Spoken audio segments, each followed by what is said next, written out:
I'd much rather be a buyer right now than during the pandemic when rates were at 3%, because you can take your time, you can negotiate. Remembering back to those insane days, if you were buying a home, sure, you got a low interest rate, but you were also having to come out of pocket tens of thousands of dollars above the list price of the home because there were so few options. You were having to sacrifice a lot on the home that you're wanting to purchase. I remember homes in terrible locations were selling for just ridiculous prices, and now that's not the case. Hi, I'm Danny Brown. I'm the CEO of Myriad Real Estate Group, and this is going to be our April market update. So the housing market right now is pretty vanilla, which is weird to say during the spring season here in Phoenix. What we have seen is our normal increase in listing activity. So we have a lot of listings on the market, still below the norms that we probably should be at. But right now, active listings on the market for all of Greater Phoenix is north of 20,000. Which is really great. If you remember back to the pandemic, our lows were at 3,500. So the fact that we've got over 20,000 homes on the market is a really good thing. It means that buyers have choices. They don't typically need to rush out and make a decision really quickly. They've got time to sleep on it, and they have a little bit more bargaining power than what they had before. As I've said in numerous videos before this, they get the seller to help contribute towards their closing costs to help them buy down their rate. Mortgage rates are actually down, and at the lows of this year, we haven't seen mortgage rates down as low as they are since October of last year. So that's a good thing. I think there's light at the end of the tunnel for mortgage rates. And you can really get a fixed FHA fixed 30-year mortgage right now in the low sixes.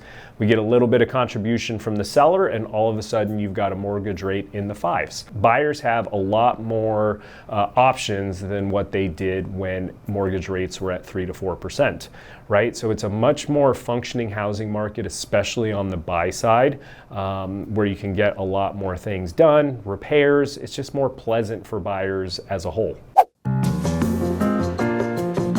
So let's talk about mortgage rates. That's really like the big sticking point for most people because it has to do with your monthly affordability, right? So right now, mortgage rates are at the lows of 2025, which is a good thing. We've started to see the 10-year Treasury come down due to actions within the current administration.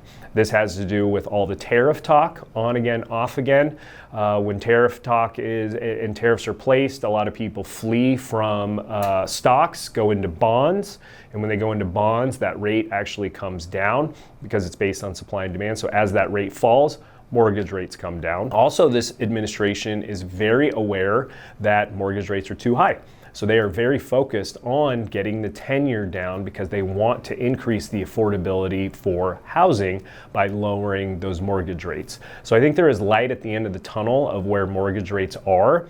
And I do believe that sometime in Q2, Q3 of this year, we will start to see mortgage rates with a 5 in front of them. We have seen historically when that happens, a lot of buyers return to the market, increasing that level of demand. Now, because listings are north of 20,000, I don't think that we're going to see a flood of buyers return to the market where all of a sudden our inventory drops, things get crazy again. I don't think that that is going to happen, but I do think that we will see an increase in demand where buyers will have some more increased competition. They may not be able to negotiate as much with the seller as they were able to when rates were in the 6. And so like I stated at the beginning of this video, rates are in the low 6s. If we can get contributions from the seller, which is highly likely in the market that we're in today, you can get a rate in the 5s right now. So my suggestion is if you are considering purchasing a home, this is an ideal time to do it because you don't have that increased competition and you can get those sellers to really contribute towards your closing cost, do repairs, and take advantage of the fact that you don't have a lot of other buyers in the market. A prime example of this is I recently had a buyer who closed on a home, good friend of mine from actually high school, buying his first home here in Phoenix, and we were able to get the seller to contribute 6% towards their closing costs. That includes realtor fees, their lender, title, escrow, so a total of 6%. Then when we got into inspections, we were actually able to get them to contribute an additional 20 grand to replace the roof and another 20 grand to replace the air conditioners.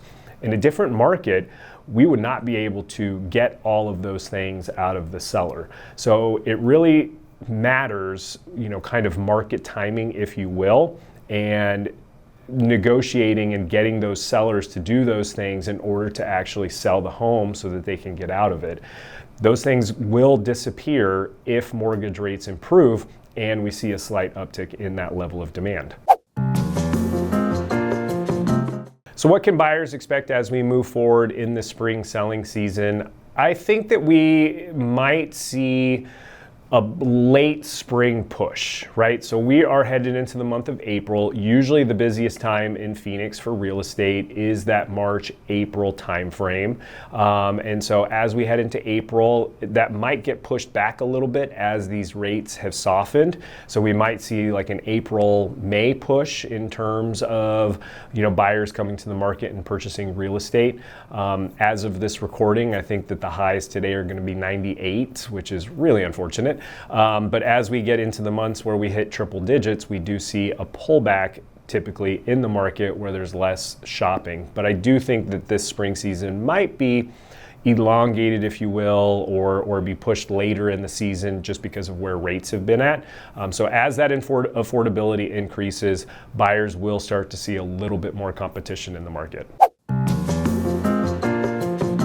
So if you're selling in this market, it is the spring selling season. It is still a good time, but you are running short on time overall, right? So I'm theorizing that we will see an extension into the spring season because of where mortgage rates have been, but that's no guarantee. So if you are selling, especially depending on the area, if you are in retirement communities or have an older population with winter visitors, you definitely want to get your home listed and on the market ASAP because that window of time is certainly closing.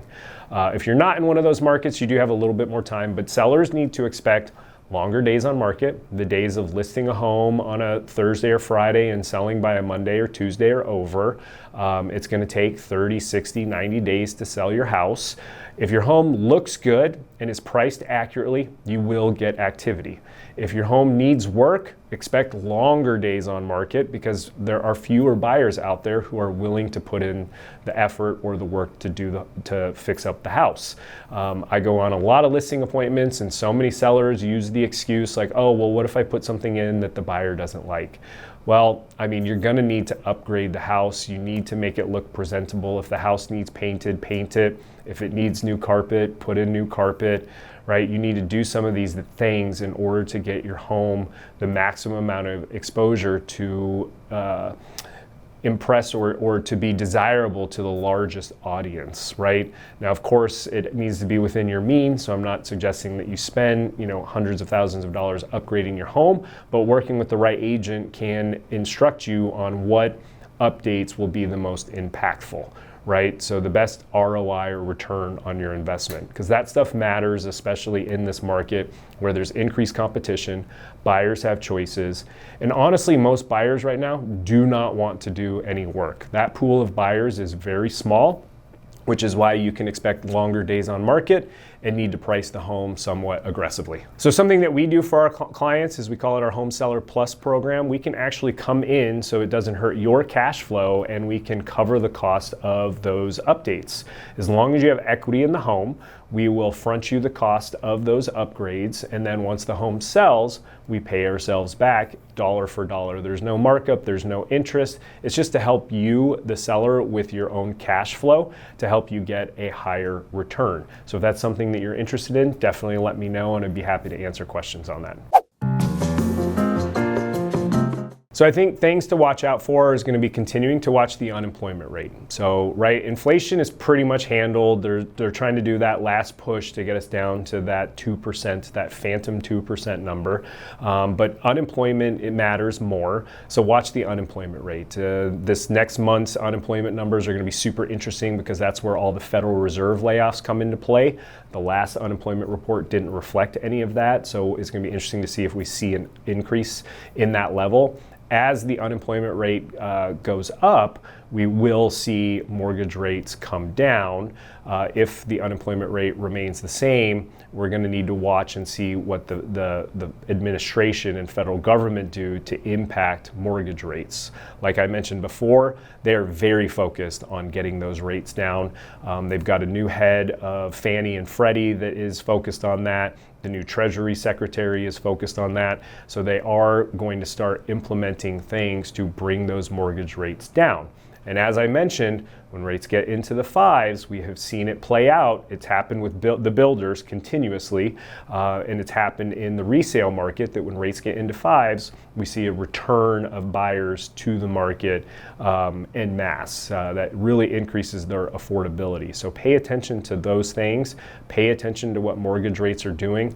As we get into that 5% range, which I hope is soon, we will start to see a more functioning housing market with a lot more movement. If you have any questions, leave them in the comments below. Don't forget to give a like and subscribe, and I will see you next month.